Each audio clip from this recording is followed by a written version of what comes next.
Buenas noches y bienvenidos al primer podcast del BMW Club Clásicos Colombia.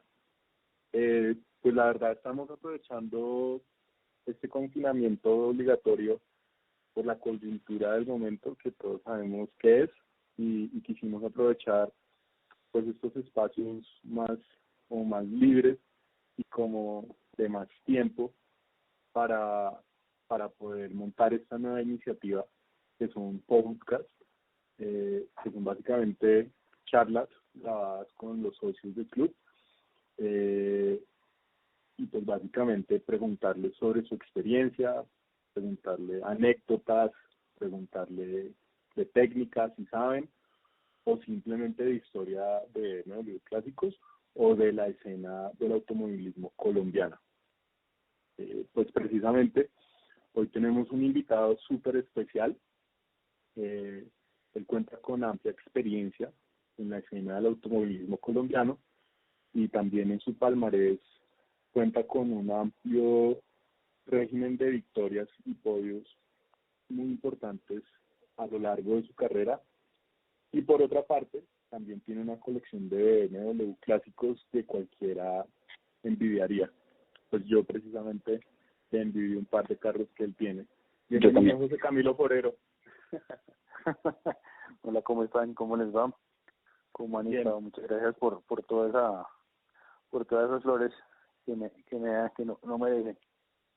No, merecidas completamente. Merecidas completamente. Y estamos... Oigo otra voz por ahí. Sí, estamos completamente seguros que todo eso que estamos diciendo pues es absolutamente verdad porque conocemos su trayectoria.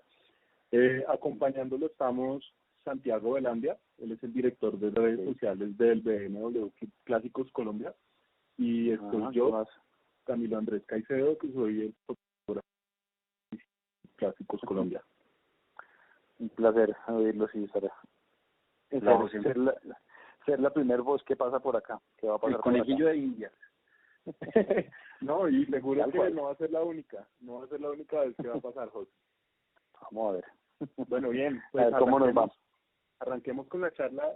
Tenemos varias cosas interesantes para charlar con usted, pues para preguntarle, para indagarle, y queremos agradecerle, por supuesto, por regalarnos este espacio para contarnos y compartirnos experiencias e historias de su trayectoria en el automovilismo colombiano. Y pues arranquemos de una. José, ¿de dónde nace el amor por los carros y las carreras? Todo nace por culpa de mi papá. Sí, desde pequeño todo el tiempo él me regaló carritos, jugábamos con carritos, y él era amigo de dos personas que pues hoy en día pues uno está como reemplazándolo, el hijo, que es Peter Goldring, y el otro es Alberto Lucher, que mi papá acompañaba a las carreras, lo acompañaba él en las carreras, y ahí parte todo el crecimiento, la energía de los carros, mi energía hacia todos los carros. ¿Por qué? Porque pues desde chiquito el tetero era mi primer tetero era pura gasolina, entonces pues uno veía todo, digamos, todo era carros, todo era en base a carros. Peter, ustedes saben que es para mí uno de los mejores preparadores hasta que pues murió, desafortunadamente a muy temprana edad. Entonces, y con Alberto, ellos eran muy amigos, entonces pues se generó una muy buena amistad. Era que nos íbamos fines de semana con los hijos de Peter, con el hijo de Peter y con los hijos de Alberto a Melgar, y entonces llevábamos en esa época, no sé si ustedes, no creo ustedes son muy jóvenes, hay algo más o menos. Sí. Un aparatico que se llamaba el Explorador, un carrito que uno se montaba en el de 6 ruedas y uno pues hacía carreras. Entonces, no, la verdad me cuesta. Yo creo que mucha gente de los que nos gustan los clásicos van a recordar ese carrito que es el Explorador, que eran de seis ruedas y dirección adelante y dirección en las llantas traseras. Lo máximo. No, la verdad me corchó. No tenía previsto eso, buenísimo. Total. Eso es empezar a recordar las viejas, y ahí pues empieza uno a correr. Siempre era como, ellos tenían cada uno, y hacíamos alrededor de la piscina, pasábamos a hacer, o nos tomábamos tiempos. Ya, al que le diera más rápido la vuelta a la piscina. Sí, exactamente. Okay, muchas veces por cerrar, digamos, llegar al vértice de la piscina, a veces terminábamos en la clavado, medio pie en la piscina. ¿Y daban puntos extra por la forma del clavado? Claro. Oiga, un chévere. José, ¿tiene alguna anécdota que su papá le contara o algo que lo haya inspirado a esta afición por allá en esa época en la que él ya estaba metido en las carreras? Que a mí me ha pasado que en algunas rodadas, algunos encuentros me termino y hasta mi novia se pone brava de que no le paro bolas, sino estoy hablando con el papá de José Camilo preguntándole cosas. Entonces, sí sería chévere saber cuál es de pronto como una historia así que recuerde que él le decía y que uno imaginándose lo decía, uf, qué locura. No, locuras hicieron todas. Ellos cuenta una historia que es que no sé si contarla porque pues hágale cuenta. Eran otros tiempos y pues era totalmente diferente la vivencia con la policía, con todo. Claro. Eso en la carrera, se llamaban las carreras de los yeyes. Okay. Y él era amigo de Pablo Montoya. Sí. Y en una de esas se fueron para los piques y de pronto fue que les cayó la policía, entonces salieron todos a correr y se quedaron ahí tirados, entonces se escondieron en un matorral. Cuando paró al policía, a ver qué pasó, salieron los policías y dejaron la patrulla prendida ahí, y estos vieron muy chistoso, cogieron la patrulla y se fueron en la patrulla. Eso es uno de los anécdotas. Otra que no me esperaba. Wow. Entonces esas historias son muy chéveres. Una vez estábamos aquí comiendo con Pablo en la casa y empezaron todas esas anécdotas. ¿Se acuerda de esto? ¿Se acuerda de lo otro? Yo era muy santo entonces, porque yo no hice tantas cosas como para... Claro, yo no le cogí el carro a un policía. No, nada. No, pues quién hace eso. Y curiosamente, si bien es cierto que ahorita mismo la historia de las regulaciones de tránsito y el manejo de los vehículos en Colombia se ha como reglamentado mucho, curiosamente yo sé una historia de Juan Pablo Montoya en la que él cuenta que en el Citroën Saxo se hizo 57 minutos de Bogotá hasta la Puerta del Peñón. Claro. Y pues a mí me parece ridículo porque 57 minutos o los minutos que hayan sido menos de una hora hasta el Peñón es como si usted nunca pisara los frenos. Básicamente, pero digamos, yo hice del peaje a Girardot en 45 minutos. Uy, qué tal. No. Y eso que en un Twingo. Y no estaba preparado como el de Juan Pablo Montoya. Ajá, sí. No, el Saxo yo creo que cruzaba un poquito mejor que el Twingo. Bueno, pues buenísimo el arranque, José, ahí vamos calentando motores con esas historias. Y así con esas anécdotas también son muchas, que empieza uno de ellos, empieza a oírlos y usted no para y se le pasa el tiempo, de claro, podemos quedar echando horas sobre eso rato. Buenísimo. Soy testigo de eso, sí. Buenísimo. José, ya hablamos como de dónde nace su afición y en qué se inspira, pero pues empecemos a hablar de usted. ¿Por qué no nos cuenta una anécdota de sus primeras carreras? una anécdota de mis primeras carreras, y yo creo que una muy buena anécdota es mi primer carrera en la Copa Twingo. Yo me gano la escuela de pilotos. En ese momento, afortunadamente, arrancamos, todavía había un muy buen automovilismo, entonces había patrocinio y la escuela de pilotos, eso, en ese entonces, patrocinaba al que se ganara la escuela, lo patrocinaba en una monomarca. Y en esa época salió la monomarca Twingo. Para nadie es mentira que pues, lo que más a usted le da manejo es una monomarca, porque son carros de tú a tú. Claro, sí, no como en el campeonato en el CNA, que pues dependiendo como usted tenga preparado y tenga, lo pueda preparar y le pueda meter plata, pues va a estar adelante. Aquí Sí. es un carro que tiene que estar peleando el centímetro. Si le dan un poquito más de timón, se va para atrás. Ya, entonces, mi primera anécdota fue, después de que ya me gané la escuela, llegué, en ese entonces rifaban el carro para todo el año, rifaron el carro, me tocó uno blanco, se disfrazó de cebra. Ajá. Y eso era todo el mundo que tenía que ver con la cebrita, obviamente en novatos. Sí, sí. Y cuando clasifiqué, digamos, ni muy atrás ni muy adelante, pues sí, en la mitad de todo. Y cuando yo salí a calentar las llantas, a hacer la primera vuelta de reconocimiento, en ese momento me dije, ¿yo qué estoy haciendo acá? Esto no es lo mío, esto es qué carajo. ¿Será que me bajo, qué hago y me meto o no? Y es cuando todo piloto llega y dice que el arranque de toda carrera es donde se le sube uno la adrenalina al 100 o al 1000%, porque ahí ese momento es que se pone el corazón a 1000, a 2000. Entonces ahí pero ya cuando paré y ya dieron la largada, eso fue otra cosa. Claro, ya estaba conectado ya le había pasado el momento de la euforia y ya venía el enfoque. Ajá. Vale. Oiga, pero eso de las cosas que usted dice, no, ¿yo qué estoy haciendo acá?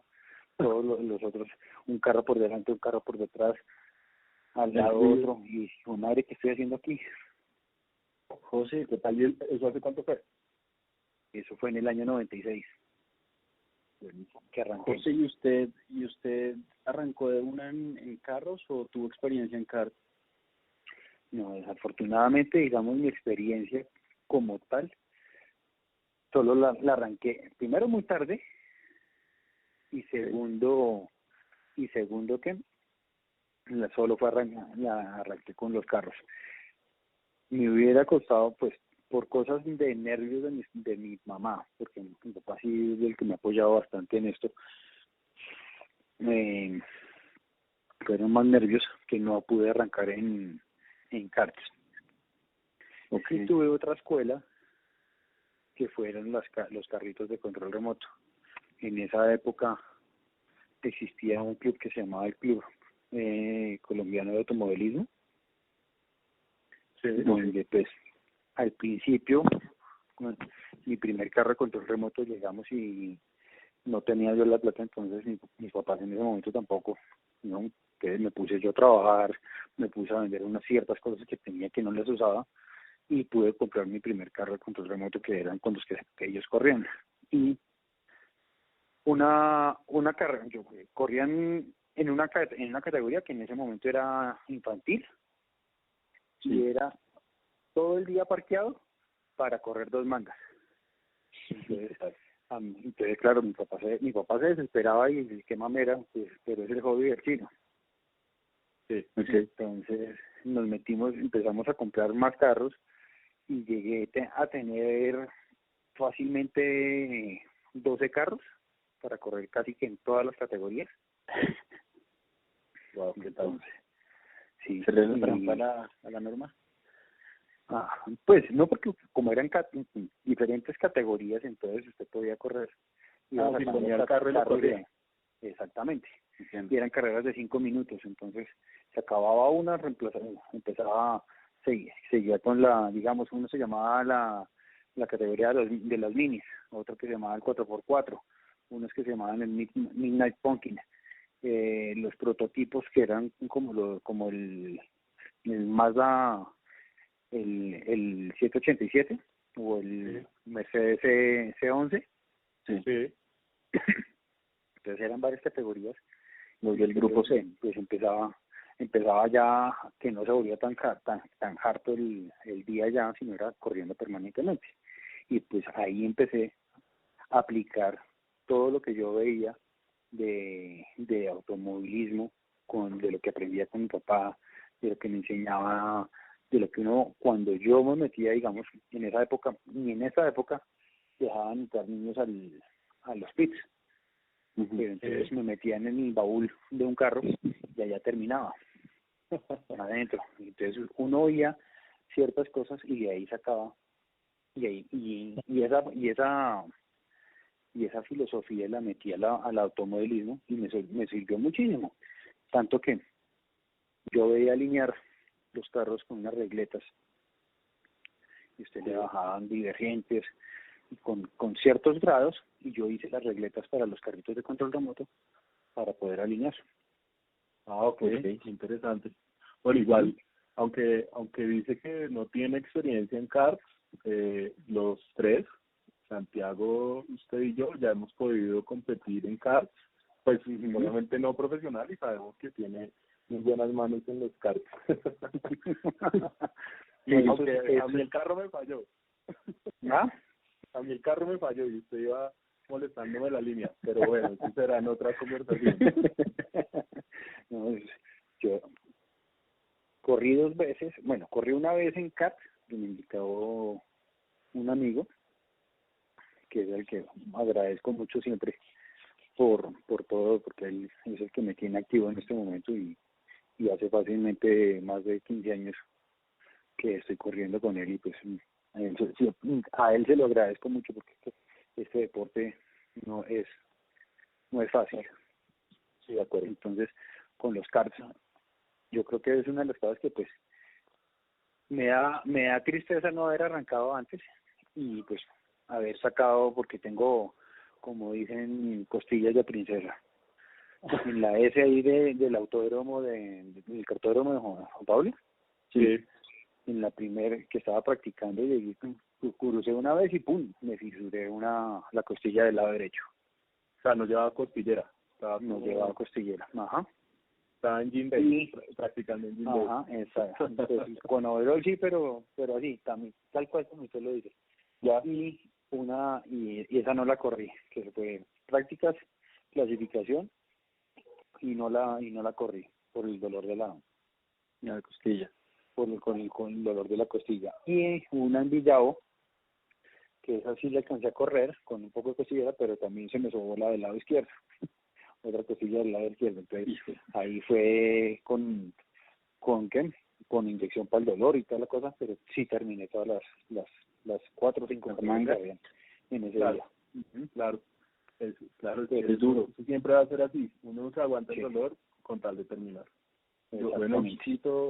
Yo chiquito cuando íbamos al cartódromo con mis papás y tenía el kart y salía, yo ya después de la segunda, tercera salida estaba vuelto nada, pero yo me quedaba dándole vueltas hasta las 5 de la tarde, así me olvidara, yo claro. me acuerdo. Pero el año pasado recuperé un kart que fue mío hace años y fui y no tenía costillera, y me fui de valiente a salir sin costillera, y entré a las 3 vueltas y me puse un par de fajas porque estaba vuelto nada. Claro. Eso, y además que si no estás también acostumbrado, lo baja, la vibración también lo baja, y sí, lo bajas a devolver gracias. De acuerdo. Bueno, pues qué bien. Pasemos un poquito como a entender por qué usted es socio del BMW Club Clásicos Colombia, y también entender que sabemos que tiene acceso a carros de BMW modernos, y quisiéramos saber por qué se queda con los clásicos, por qué esa colección que le conocemos de clásicos de BMW. A ver, mi colección, como la dices, son los años que pues hemos tenido la muy buena oportunidad de poder adquirirlos en el momento que era y de mantenerlos en el momento, de sostenerlos y mantenerlos como a mí me gusta cuidarlos. Impecables. Ah, pues todavía les falta mucho, pero ahí va uno trabajándole, porque uno, como hablábamos en muchos grupos, en el grupo del clásico, esto no es de terminarlo ahorita, sino que es de nunca acabar, porque cuando uno dice ya, le compro esto y ya esto no más, y le llega a esa parte y luego pues no, ahora le voy a hacer lo siguiente, y no, eso es un baúl sin fondo donde uno le mete cariño, pero es un cariño que pues cuando uno va a montarse o salir a hacer una rodada o irse para el autódromo en el carro, no hay cosa mejor que irse en el carro de uno y sentirlo, disfrutarlo. Claro, sentir el motor en los pedales. Exactamente, que no tiene tantos computadores en pro de su seguridad, sino que es más palpable, digamos, toda la mecánica del carro. Qué interesante, José. Bueno, y ya que vamos por carretera hacia el autódromo o para el Cisga o para La Vega, yo creo que a muchos nos gustaría entender algo del comportamiento del vehículo en carretera, o también quisiéramos saber si tiene alguna recomendación en caso de que estemos cruzando en una curva o cogiendo la curva, de pronto empezó a llover, el terreno está en ese momento en el que es más resbaladizo y el carro se quiere trompear por carretera. ¿Usted qué recomendación da en ese momento en el que el carro o bien saca la nariz o bien saca la cola? Y lo más importante, tanto en seco como en lluvia, es que usted proyecte, siempre mirar más adelante, ¿sí? En el momento que usted está siempre mirando, que es lo que generalmente usted pasa a menudo, es que usted está siempre mirando a 5 metros de su capó, ¿sí? Y esa filosofía pues es muy muy importante, porque si usted está viendo a 5 metros del capó o 10 metros del capó, en el momento que se le presente una emergencia, usted no tiene ya cómo reaccionar.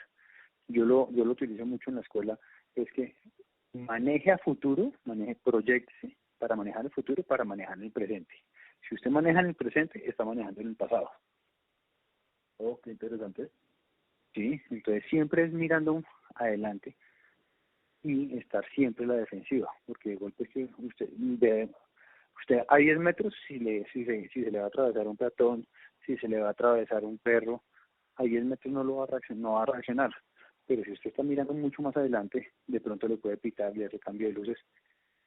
A mí la gente que anda conmigo dentro del carro, no, pero usted no hace sino pitar, sí, pero es un mecanismo de defensa contra los demás, porque yo no sé qué voy a hacer, pero sí les puedo programar a ellos para que me vean y sientan que ahí voy. Claro, para eso está. Sí, exactamente. Sí, y es en muchas partes del mundo, y hay mucha gente que dice, pero usted se la pasa pitando, pero es que es un mecanismo de defensa. Pues, ¿cómo defenderme de gente que yo pienso que no sabe manejar? Entonces, aquí le estoy diciendo que aquí vengo. Ok, como dice alguien que mucha gente conoce, que es el Flaco Osorio, él siempre dice, yo me la paso mirando 3 kilómetros adelante. Claro, sí, es que esa es la proyección. Entonces, usted hasta a estar mirando más adelante, se previene de que, uy, se me va a atravesar este no, de pronto este no me ha visto, entonces voy a hacerle cambio de luces, boletito por si acaso. ¿Sí? Ok, súper bien. Proyectar es el consejo, entonces. Proyectar, y mucha gente piensa que en el chip, cuando llega a la pista o cuando está en carretera, que es mandarse lo más duro dentro de una curva, meter el carro lo más rápido posible. Y ahí es donde es todo lo contrario. Es frenar antes bien el carro, para inscribirlo y salir más rápido. Y eso es tanto en carretera como en el autódromo. La gente que llega a tener sus primeras vueltas en el autódromo piensan que es de mandárselo más duro en una curva, ¿sí? Y al mandárselo más duro en una curva, están haciendo todo lo contrario, van para atrás, porque están calentando las llantas, porque si le dan más timón, entonces el timón es como si usted le estuviera metiendo freno, entonces van a salir 10 kilómetros más lento del que frena antes, acomoda el carro y va a salir muchísimo más rápido. Claro, acelera incluso antes de salir de la curva. Exactamente. Entonces, como y en agua, que es bien importante, ahí sí es más importante sacrificar antes en la frenada, en lo que es frenar bien, pero siempre dentro de la curva tenerlo con tracción. Porque, digamos, los carros con tracción delantera, si usted no lo lleva con tracción, si el carro no lo está jalando, el carro en un momento dado llega y pum, le bota la cola a altas velocidades. Ya bajas usted pues no tiene tanto rollo, pero siempre tiene usted que tenerlo siempre con tracción. Claro, me imagino que ahí ya entran un montón de conceptos de conducción deportiva, como balancear bien el carro para entrar a la curva compensado, saber en dónde hacer el famoso punta y taco, todas esas cosas que seguro en otras charlas vamos a considerar. Eso estuvo buenísimo y yo creo que muchos van a tener esa recomendación muy en cuenta. Y bueno, José, volviendo a las carreras de los buenos momentos, ¿cuál es su top 3 de carros con los que ha competido? Mi top 3, indudablemente, pues en el Mazda RX-8 del año pasado, el Rotavisoras, el Rotavisoras, ese pues eso es una sinfonía como suena ahí, lo que me goza el carro. Obviamente pues ya no íbamos a poder pelear por un puesto en el podio, porque pues nos llevaban mucha ventaja en comparación con el West y los dos prototipos de Ecuador. Entonces entramos en un modo, el equipo entró en un modo de disfrutar del carro, y pues la responsabilidad de manejarlo, de que no le fuera a pasar nada, que cuando yo me monté a los 30 minutos empezó a llover y empezó a caer un diluvio, y entonces empezó el diluvio y ya no veía uno nada, sí, pero la sinfonía de ese motor yo creo que eso sí es de lo más rico que puede haber. Claro. Ese es además que pues eso es un pura sangre, ¿no? Eso es un chasis tubular, eso es un carro que corrió 24 horas de Daytona, y qué tal, eso es un pura sangre. Entonces me hicieron el preparador me hizo una broma. Ese tiene la caja, la dirección tiene cierto unos clics para suavizar la dirección, ¿sí? Okay. Entonces uno empieza a preguntar, pues antes de coger el carro, mire esto, cada botón para qué sirve, con qué puede uno ponerle barras adelante, barra atrás, sí, todo eso empieza uno a preguntar antes de salir a girar. Pues, había un botón, no, ese un botón que, y ese para qué es, no, ese tranquilo, ese no está funcionando. Ese era el que activaba la bomba de la dirección. Entonces salí y a las 2 vueltas dije, no puedo más. Dirección mecánica. Con la dirección mecánica, y yo ya no puedo más, y ya ahí mi mecánico, yo no puedo correr el carro porque no aguanto. Claro. Todos cagados, todos toteados de la risa de los piches. ¿Y cuál es la risa, jóvenes? Nada. Préndale la bomba. Salga, prenda la dirección y salga otra vez. Eso es otra cosa. Oiga, muy chistoso eso. Sí, no. Ese es un gremio que pues obviamente también esas son muchas anécdotas que pues son de bromas que pues, como dice usted, vamos a hacerlo un poco más adelante, porque claro, si usted le da papaya a un preparador o a alguien del equipo, se la montan. Claro, por supuesto. Total. Y bueno, ese es el Mazda, nos faltan dos. Faltan dos. Yo creo que, pues, no creo. Por lo que es y por lo que me apasiona la marca, el M3 E92, que también, ese, digamos, ese tengo una anécdota muy chévere, porque en todo carro usted siente calor, ¿sí? Excepto cuando está corriendo en un radical con lluvia. Y claro, en eso, ahí ya es donde usted siente, ahí sí es el único sitio donde sí siente frío.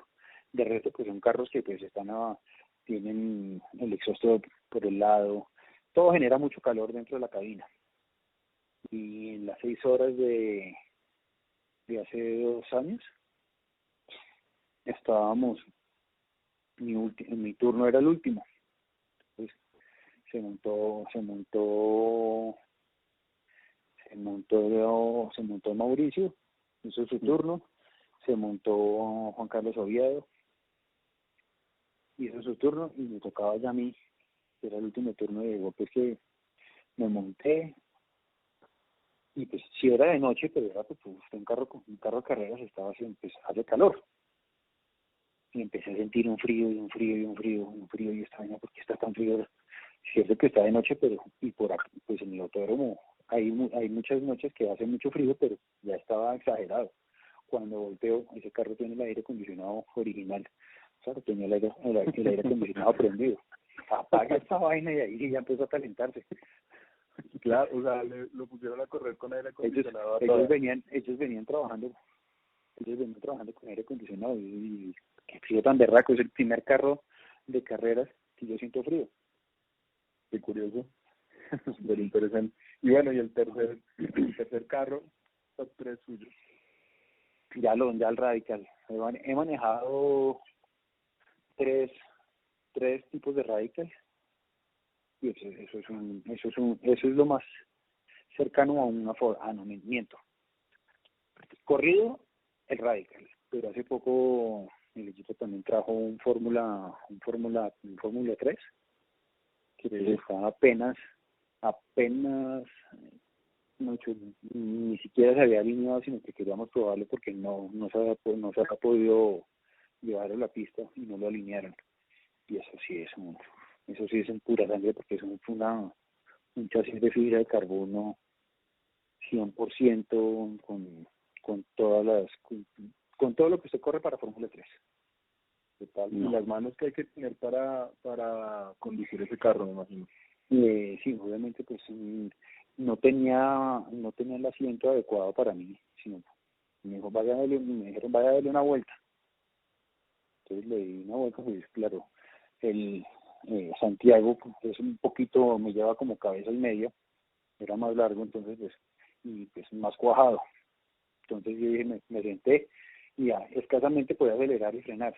Entonces empecé a frenar y me agachaba todo, no veía nada. Entonces me aceleraba y ya me tocaba jalarme con el timón para poder mirar para dónde iba. Ver, claro. Y exactamente como si fueran los cats, una vibración que casi me va a devolver favores. Sí, claro. Ya después ya dije, no, entramos y no carajimos, sí, durísimo la vibración, le talla uno el timón, que ya es pura sangre. Qué interesante. Sí, yo estaba chismoseando por ahí fotos de su Instagram y vi por ahí dos. ¿Cómo? En un Fórmula Renault, esos eran los bandidos, ¿no es cierto? Sí. ¿Qué tal eran esos para manejar? Interesantes, la verdad. Muy parecido el concepto al de Fórmula 3, ¿no?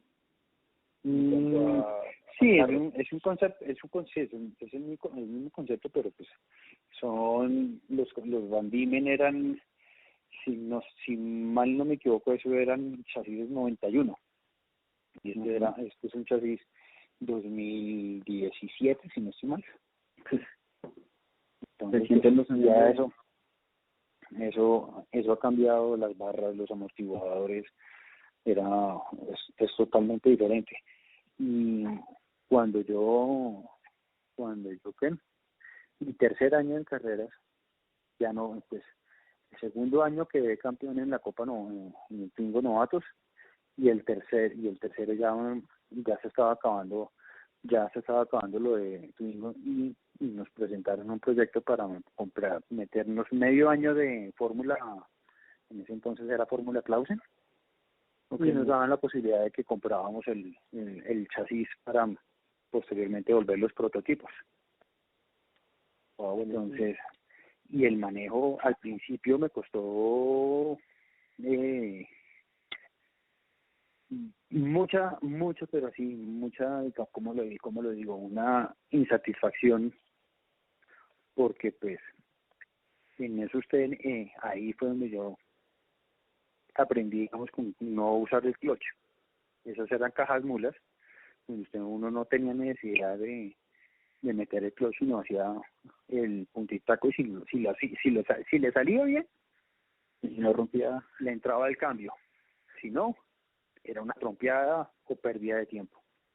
Entonces empezó a evolucionar, y me mamaba gallo. Entonces, en ese entonces mi preparador, que es muy bueno, es Enrique Leal, y es una persona que hoy en día nos alinea todos los carros, que sabe mucho de alineación, y es una persona que estuvo muy cerca de Juan Pablo en sus primeros pinos de karting.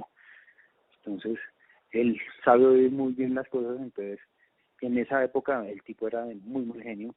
Esta ya se le ha calmado en la cosa, pero entonces era grito venteado, no lo bajaba uno de tal por cual, haga las cosas así, hágalo esto. Entonces compramos, ya nos entregaron nos rifaron la fórmula, y empezamos a trabajar, y no me rendía, y tenía, dicho así, me decían, ¿sabe dónde está perdiendo el tiempo? ¿En dónde? En el automovilismo. La frustración era total. Entonces esa vaina, entonces bueno, ¿qué hacemos? Y empezamos a trabajar con los que yo corría en ese momento, que era Jaime Mori y Juan Gabriel López. Ellos del mismo equipo, la alineación de ellos era totalmente diferente a la mía. Ellos iban con los alerones totalmente planos, y yo iba full alerones, porque yo necesitaba que no se me moviera el carro. Ellos sí habían pasado por karts, y le tenían más el tiro al manejo de que se le fuera un poco, de que cuando usted sale de la curva, va con potencia, y el carro va con la cola un poco de lado, por decirlo así, y va rindiendo. Sí, a mí se me movía un poquito la cola, y yo me toqueaba el rifle y me paré. Era como una especie de drifting, ¿no? Es un estilo, pero no llegar a que esté atravesado el carro, sino que, exacto, que vaya girando muy despacio, porque tampoco puede usted calentar las llantas, porque ya entonces pierde. Ya, entendí. Sí. Bueno, qué interesante. José, ya nuestras recomendaciones para carretera, y ahorita pues ya hace un buen tiempo el autódromo y unos grupos están abriendo los espacios del autódromo para los famosos track days, y muchos les gusta, me incluyo, llevar, y Santi también, incluimos, para llevar pues los carros al autódromo a ponerlos a girar. Sí. Tenemos un par de recomendaciones básicas a tener en cuenta en pista con un BMW clásico. Importante es la alineación, y segundo, la presión de las llantas. Okay. Porque digamos que eso depende mucho de la llanta, ¿sí? Sí. Porque hay unas que trabajan a muy buena, a una presión muy alta, como hay otras que trabajan a una presión relativamente baja, ¿sí? Y eso lo da también usted con un pirómetro, midiéndole la temperatura. Si la tiene muy bien inflada, si está muy inflada, se va a calentar en el centro. Si le falta presión, pues se va a calentar en los dos extremos y no en el centro. Ya. Pero también ahí hace parte también de la alineación, porque pues obviamente nuestros carros no tienen la caída para arreglar que se apoye un poquito más cuando usted entre a la curva, que usted entra a la curva, se apoya el carro y siempre se va a apoyar es en el borde de la llanta. Sí, nosotros en los carros de carrera ya se acuesta un poco más la llanta para que cuando cruce se apoye en toda la superficie de la llanta. Así ya hacen la alineación como tal. Eso es una llave más pro, por decirlo así. Pero entonces hay que jugar muy bien con la presión de las llantas, dejarlo muy neutro, sí, y empezar a trabajar con la presión de las llantas. A ver, juega usted, arranca, digamos, 36, 34 atrás y va empezando a jugar, a ver cómo se va sintiendo, le llega, toma presión, entonces dependiendo de lo calientes que está, máximo 40, porque si ya está sobre 40 ya está usted, ya empieza usted a sentir el carro que empieza a pelotear y a irse de nariz, y eso todo el carro le está hablando a usted de cómo se está comportando. Entonces, ahí en ese momento es cuando usted empieza, quíteme, póngame. Buenísimo.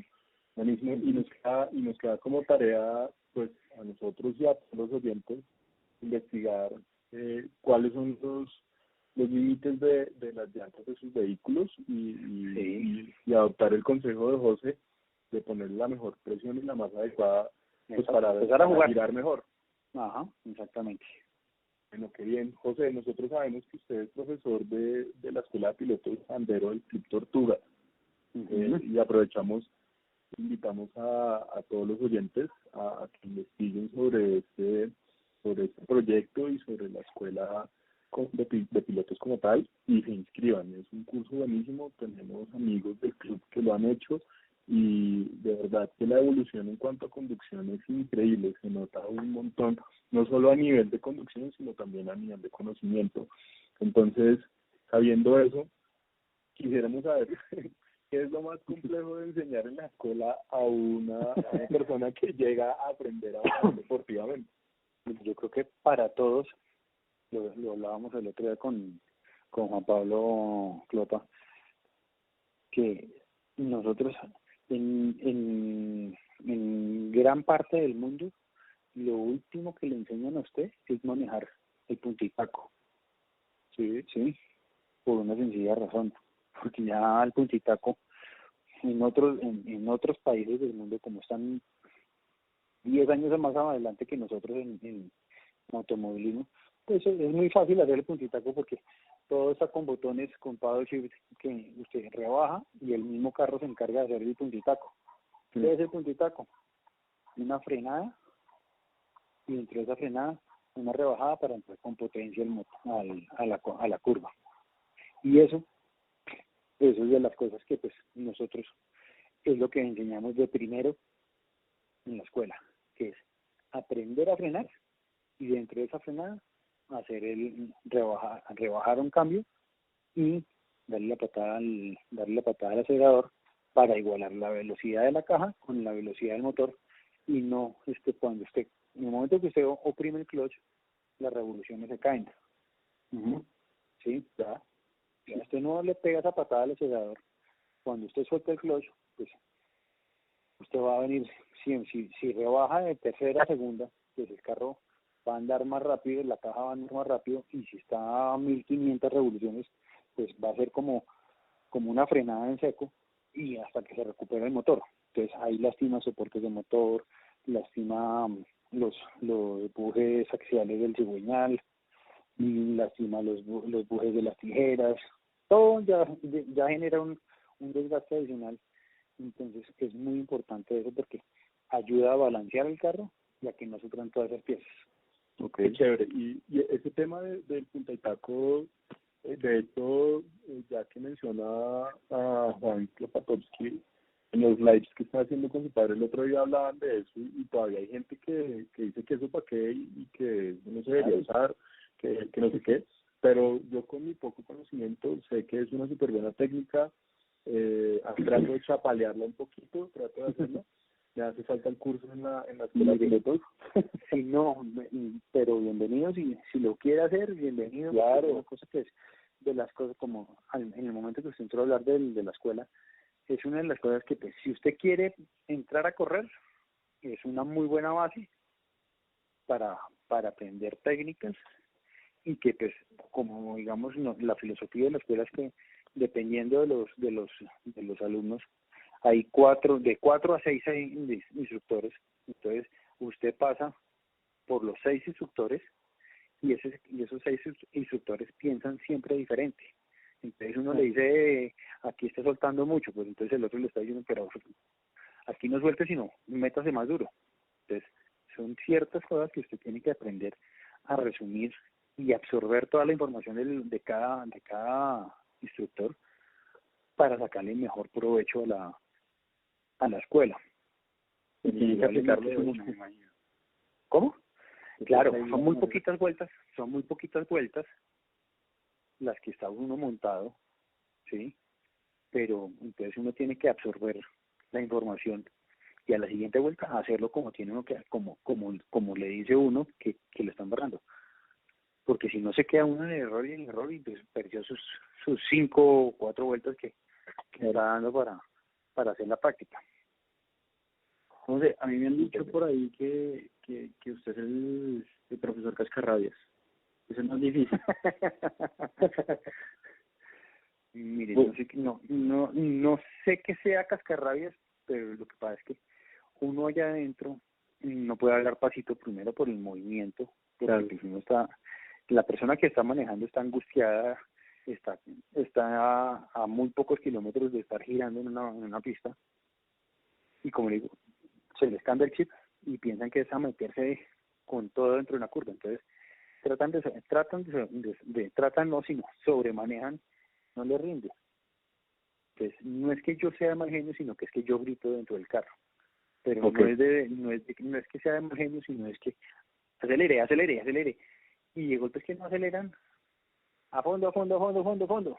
Entonces, y van con medio acelerador, no, que a fondo. A muchas personas llego y me toca uno empujarle la rodilla para que acelere a fondo.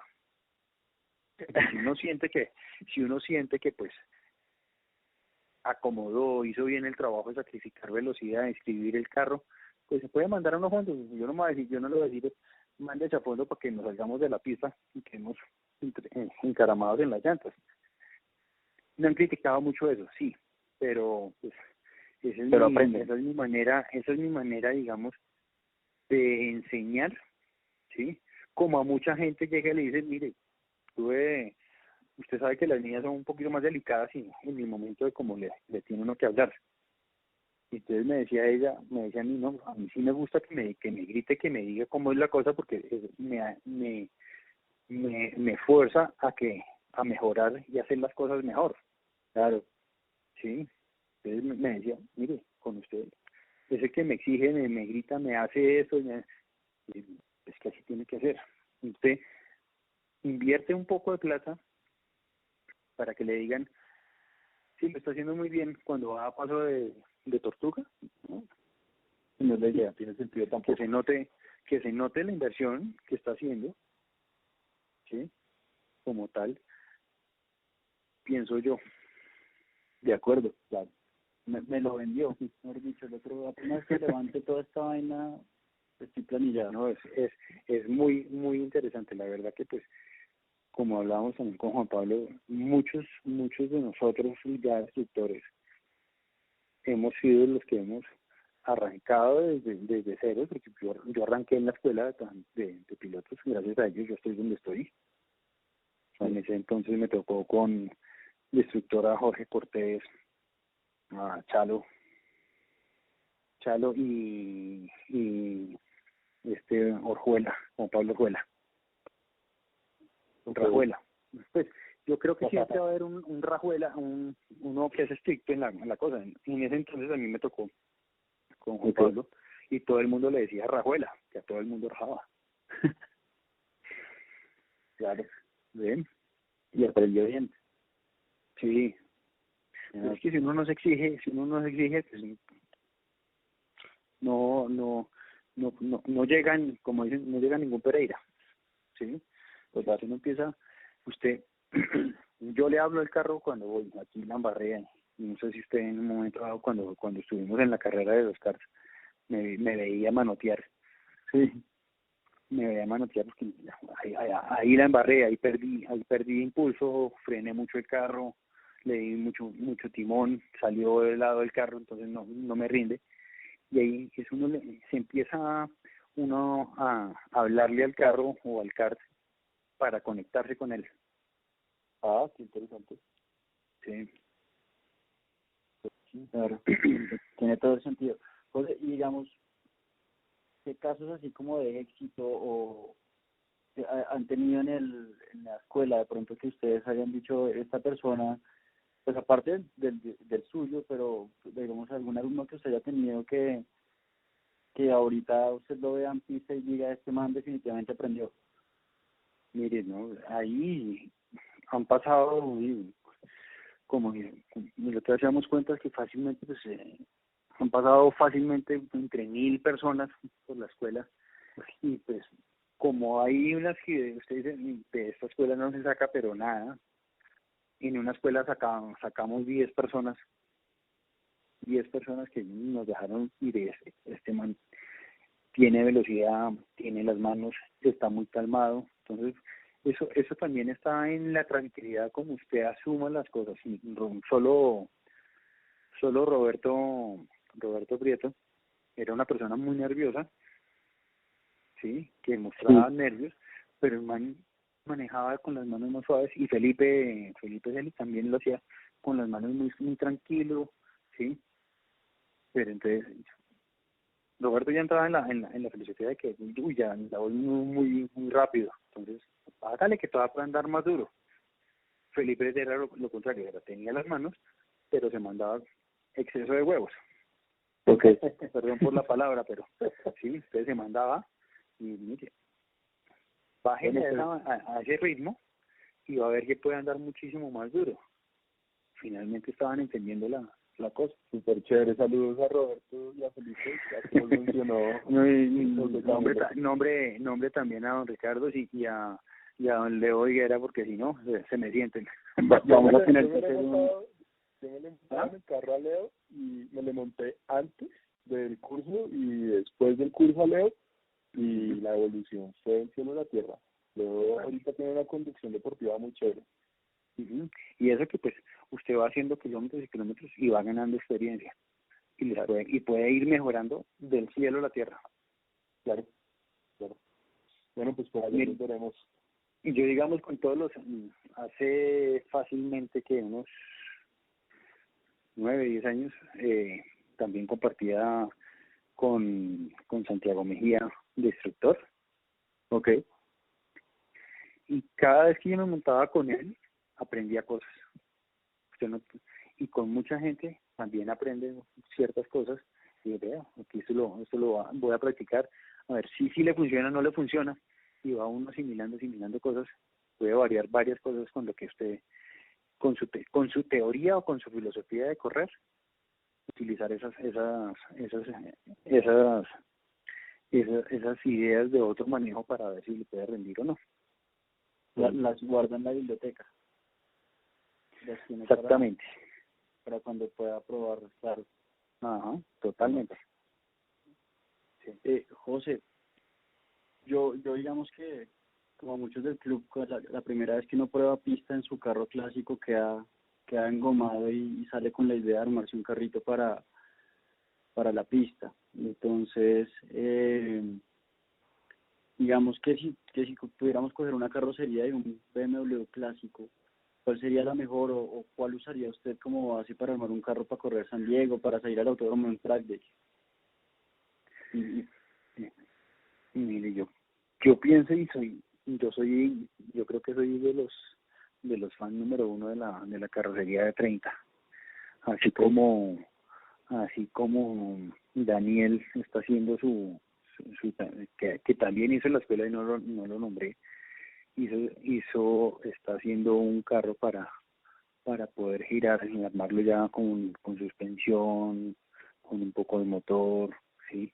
ese yo pienso que es un carro muy interesante porque tiene muy buen chasis, tiene muy buen balanceo de pesos, ¿sí? Sí. Y relativamente, entre comillas, puede llegar a ser un motor que no es tan delicado como otros, ¿sí? Y es muy resistente y el carro es muy agradecido, ¿sí? Okay. Los 2002 son carros que cruzan muy bien, andan muy bien, pero sé que a veces se quedan cortos de frenos. Sí, eso es un comentario bastante recurrente con los 2002, la frenada. Sí. Hace un poco de tiempo también corrí me invitaron a correr una duración de TC Junior y corrí en un E21. Obviamente le faltaba mucha suspensión porque cuando uno se inscribía muy bien, pero cuando ya empezaba a poner potencia, que ya sabía que podía empezar a acelerar, como por política por reglamento no le permitían ponerle un diferencial autoblocante, entonces se apoyaba, y usted sabe que la potencia es muy perezosa, levantaba la patita y empezaba a patinar, y ahí perdíamos velocidad. Entonces Sí. es un carro que pues es muy sensible de manejo para poner la potencia. Entonces, como es una carrocería muy liviana, entonces se apoya muy bien, pero en el momento que se inclina, levanta la patica y ahí empieza a botar. Me ha pasado. A perder la potencia, a perder tracción.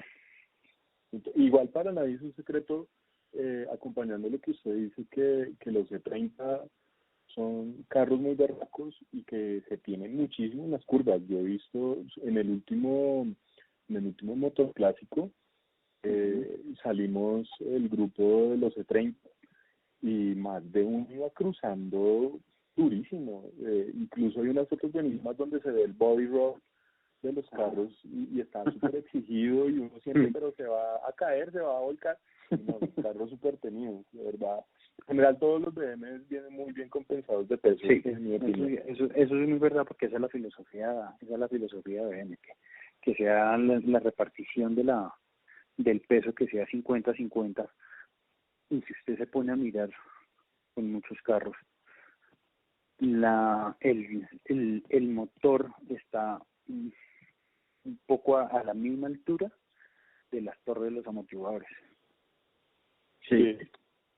Entonces, eso ayuda que cuando ustedes hagan un ejercicio, si quieren pongan unos conos en fila para hacer, digamos, como un zigzag, usted corriendo.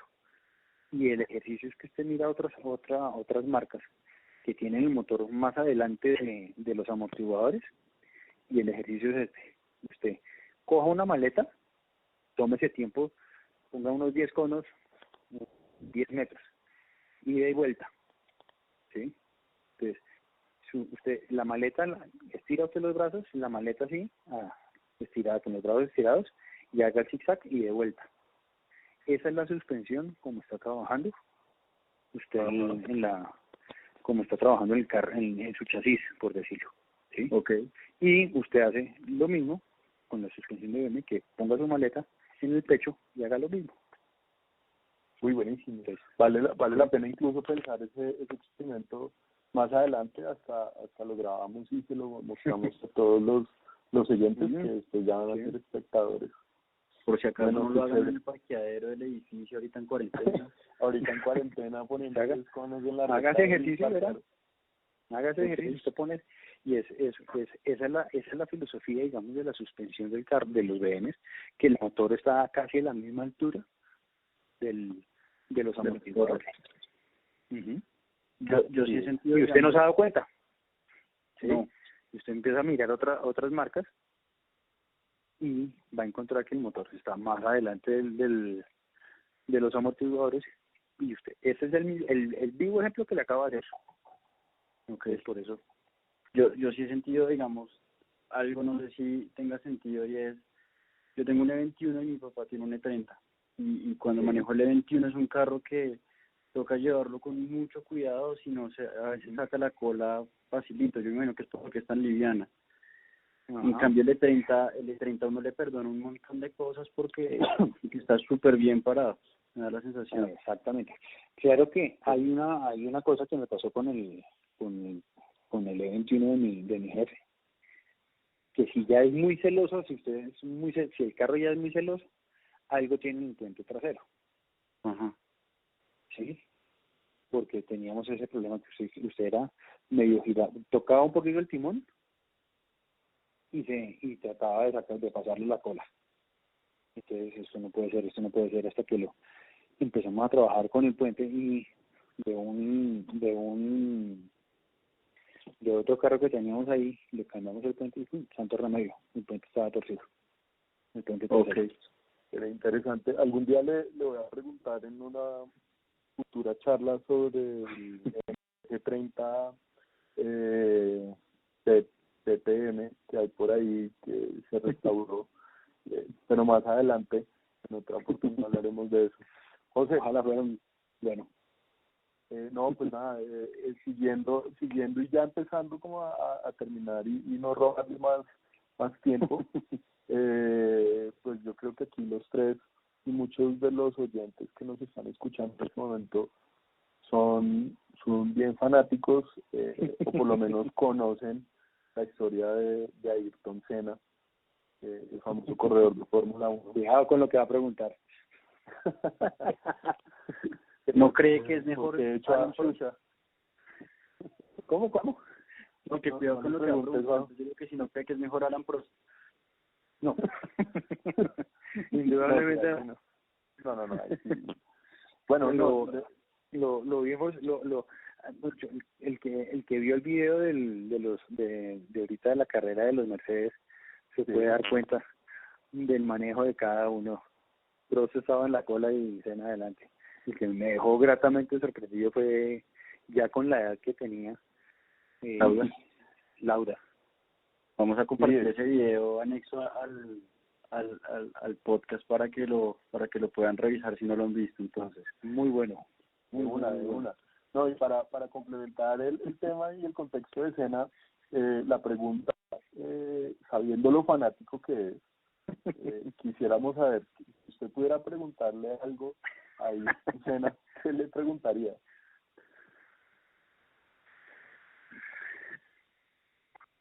Como dice la canción, ¿por qué se fue? ¿Por qué murió? No. Es una pregunta. Es una pregunta muy complicada, muy ¿qué le preguntaría yo ahí? No, muy complicado. La verdad, que yo sí les hago una pregunta a ustedes. ¿Por qué Ayrton Senna se pone a acelerar en Mónaco cuando ya llevaba 2 vueltas cogidas a todo el grupo? ¿Y por qué se estrella antes de entrar al túnel? ¿Para qué es eso? Sencillamente porque es un piloto que no le gusta, o sea, más que cualquier otra cosa, cuando usted ya lleva tanta ventaja y de golpe es que le dicen desde pila, regúlese, ahí es cuando viene el error. Okay. Sí, usted ya se tranquiliza, su adrenalina entra ya como en relax y ahí es cuando uno se descuida y pum, pasa lo que pasa. ¿Baja la concentración? Creo que, exactamente, y creo que a muchos nos ha pasado que ya falta, después de correr 3 horas, 6 horas, usted dice, no, necesitamos es sostenernos aquí porque para cuidar el carro, para cuidar máquina, todo, baja uno el ritmo y tome, pasa. O lo contrario, ¿sí? Yo quiero más, y es el momento del error. Claro, porque a mí siempre me va a parecer curioso en la historia de Ayrton Senna, de verdad, es que esa carrera, ese video es súper interesante porque él llevaba mucha ventaja, si no estoy mal, me corrigen, creo que le llevaba 2 vueltas a todo el grupo, incluido a la Pro. Sí. Ya, no sé cuántas vueltas le llevaba, pero sí los llevaba muy regados. Sí, yo los tenía regados a todos. Y bajando de ese hairpin para meterse en el túnel, el hombre se estrella y antes sale berraco con los comisarios.